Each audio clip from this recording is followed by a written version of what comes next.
Hello, everyone. My name is Brenda Charles, and I am a mental health clinician or a therapist. I can also be called a counselor. I am trained and certified in many modalities of mental and emotional health care. I have a master's degree in human development and family studies with a specialization in marriage and family therapy, in other words, relational therapy. But I am also trained and certified in many other modalities of mental and emotional health. I have had the experience of working with clients of varying age groups and varying demographics as well as socioeconomic status. That is a combination of working in the US and working in Antigua. I've worked with youth with developmental substance abuse and also delinquency issues, behavioral issues. I've also worked with adults, both individual mental and emotional health care, ranging from depression and anxiety and just general coping with life. And I've also worked with couples and families on relational issues. As I said, I've worked with multiple demographics, multiple races, and multiple different socioeconomic status.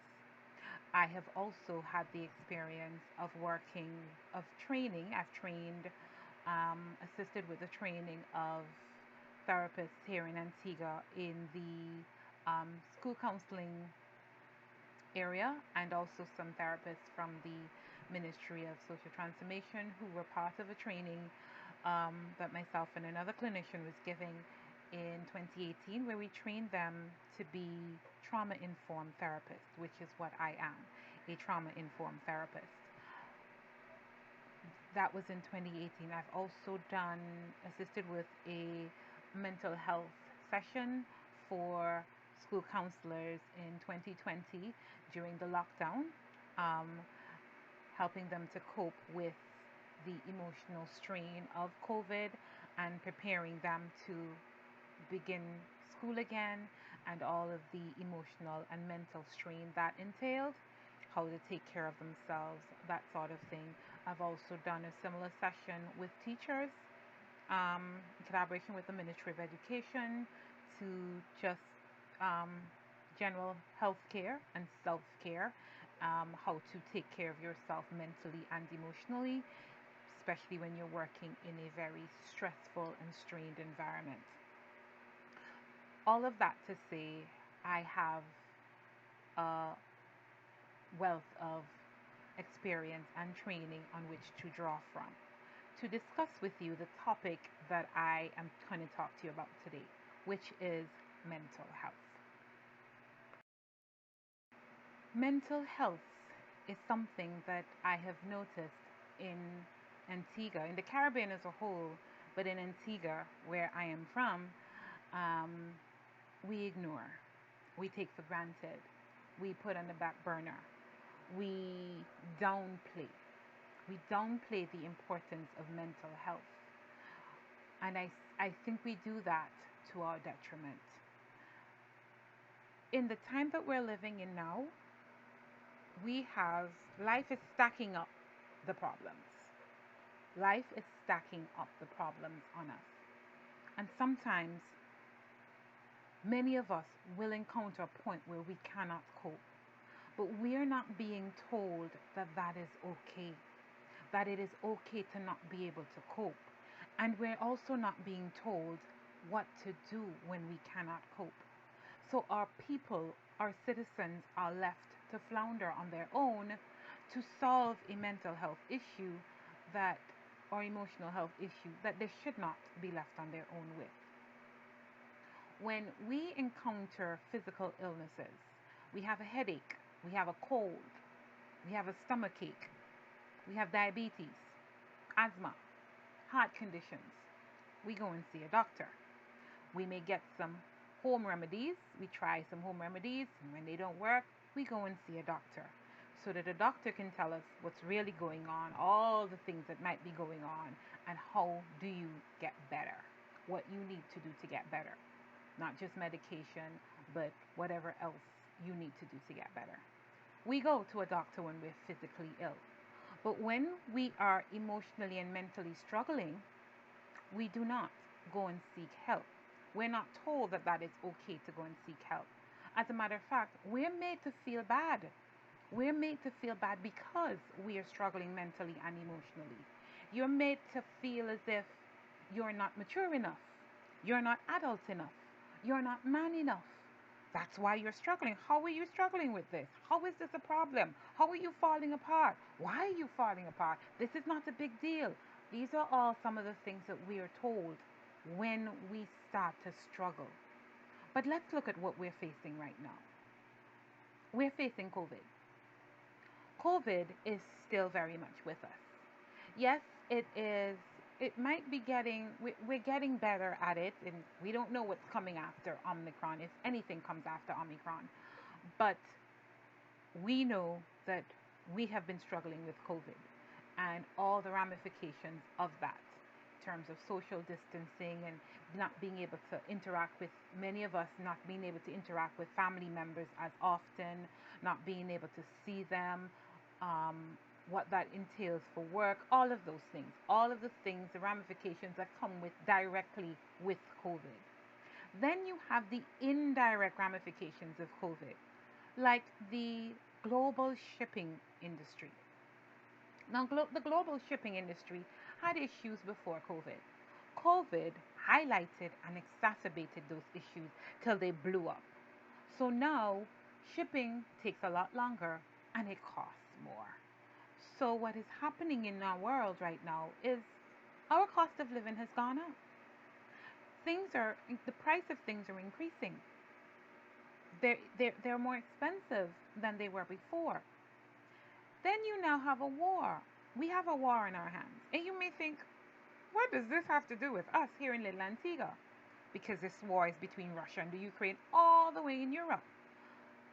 But we are a small island, a small country that is very import dominant. We import everything or nearly everything. So that means a lot of the goods and services we get come from bigger countries that have some dependence on countries in Europe like Russia. If those chains are broken and those chains experience difficulties, we feel it here. So we can expect that the cost of things are going to go up even more. So we can expect further challenges. Then we have a shortage of jobs. Businesses have had to close. Employers have had to close their businesses. Small business owners have had to close. People have lost businesses they've had for 20, 30 years. They don't know what they're going to do. Okay, they may be able to find something else, start another job, maybe get a job. But they have to deal with the fact that they just lost a business that they put a lot of themselves in. Then their employees. Businesses have closed. More people need jobs, and there are less jobs to get. So your income has either been reduced or it hasn't increased, but your cost of living has. Or you can't find a job to feed your family. And life looks really hard. COVID has highlighted not just to Antigua, but to the world, how very important mental health is and how very easily it can be affected. Like this, you can be struggling with depression. In a short span of time, we have seen more people than the world has realized, and the world has been willing to acknowledge. More people are struggling with some sort of mental or emotional health issue: depression, anxiety, eating disorders, just, emotionally unable to cope with life at this time. This is what the world has been seeing. But what are we doing about it? We are still ignoring mental health. We are not prioritizing it, especially in small countries, small islands like Antigua. Our mental health is left to the wind. You sink or swim on your own. Talk to your friend about it. Talk to your neighbor about it. Put on your big girl pants. Man up. That's what we're told. That's what we're told as we are screaming inside, I am dying. I don't know how to cope. This is not working. I don't feel like I'm enough. I feel inadequate. I feel blue. I feel completely down. I have no energy to get up. And it's not that I'm physically ill. I just don't have the motivation to drive anymore. I feel like life is crashing down on me. We have a lot of people right now who that is their story. That is their story. But what are we telling them? How are we helping them? Are we telling them it is okay to not be able to cope right now? Are we saying that to our people? No, we're not. And we need to be. And we need to then tell them, what do you do when you aren't coping? It's okay to not be able to cope, but what do you do? Just like when you are physically ill, you seek help. When you are struggling mentally and emotionally, seek help. Don't try to go through it on your own. Seek help. Talk to a friend or a family member. And now, this is not you as a friend or family member. You may not have the training or the expertise, but you can lend a listening ear. And then you can suggest to them and help them to find somebody who does have the training and the expertise to help them. Help them find a therapist and let them know it is okay to talk to a therapist. It is okay to need somebody's help. We need to get out of that mentality we have here that if you're struggling with a mental or emotional difficulty, you're crazy. No, we need to step away from that.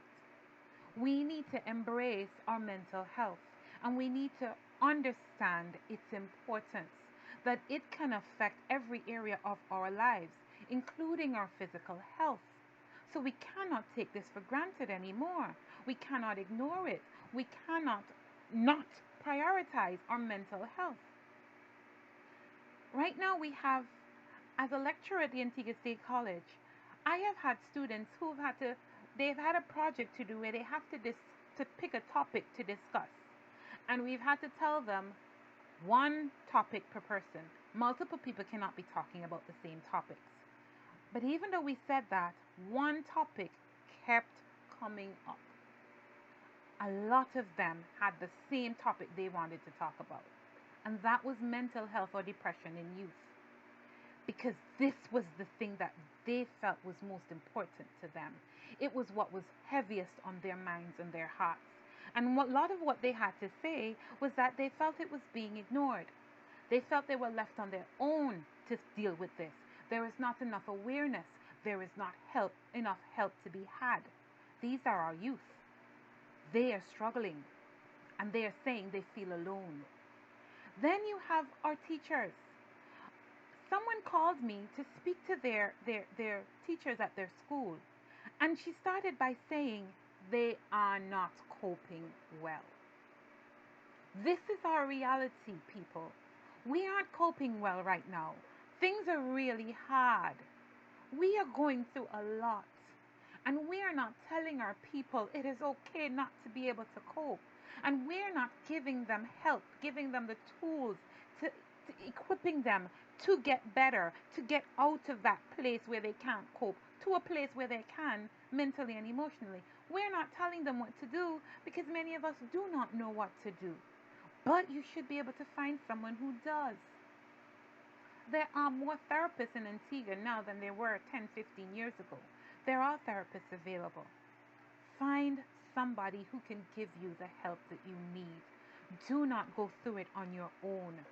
And if we ignore this problem, we're still going to feel it because our people, the officials of the country and the leaders and the movers and shakers may be ignoring and downplaying mental health, but our people are feeling it and you're seeing it.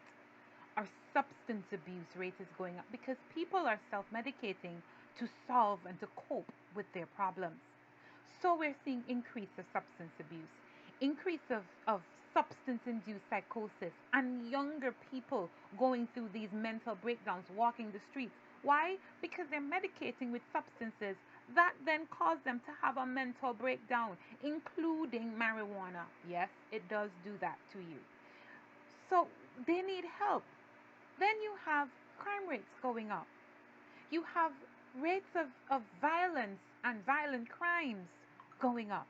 Because people, when I can't feed my family, I have no food in my mouth, in my house, I have no money in my pocket, and I don't know how to feed my family, I get angry. I'm angry all the time, and I don't know what to do. I beat up my children. I beat up my spouse. I lash out at my family members. I beat up my old mother. Things that I never did before because I don't know how to cope with not being able to provide or not being able to find a solution. And what do we tell them? Our men, our mothers, our fathers? You're a man. Man up. Put on your big girl pants. Oh, you should be able to deal with this. People have been dealing with this for centuries. This is what we tell people as they fall apart around us. Last year alone, in a month, we had, in a span of a month or a few weeks, we had 3 suicides. This is what is going to happen and continue to happen if we continue to ignore mental and emotional health. Our suicide rates are going to go up. Our rates of substance abuse are going to continue to rise.